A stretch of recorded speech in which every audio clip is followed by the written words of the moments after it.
ప్రాణత్యాగాల ఫలితంగా, దీక్షల ఫలితంగా ఈ తెలంగాణ రాష్ట్రం స్వరాష్ట్రమై మరి వాళ్ళ భారతదేశంలో ఒక ఆదర్శవంతమైన రాష్ట్రంగా నిలబడగలిగిందో, మరి ఇంత నడకకు వెనక మనను నడిపించినటువంటి ఆ అస్తిత్వ కాంక్ష, ఏదైతే అస్తిత్వ కాంక్షకు ఒక 50 సంవత్సరాలు, ఒక 5 దశాబ్దాలు, 6 దశాబ్దాలుగా వాళ్ళదంటూ జీవితం, వాళ్ళదంటూ వ్యక్తిత్వమైనటువంటి ఒక అస్తిత్వ గుర్తింపు లేనటువంటి ఒక ప్రాంతానికి ఇవాళ గొంతొచ్చింది.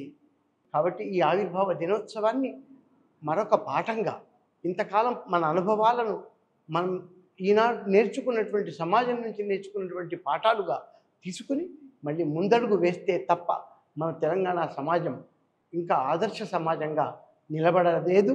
కాబట్టి అలాంటి సమాజాన్ని ఆదర్శంగా నిలబెట్టే వైపు మన ప్రయాణం సాగాలని కోరుకుంటూ అందరికీ తెలంగాణ ఆవిర్భావ దినోత్సవ శుభాకాంక్షలు. Thank you.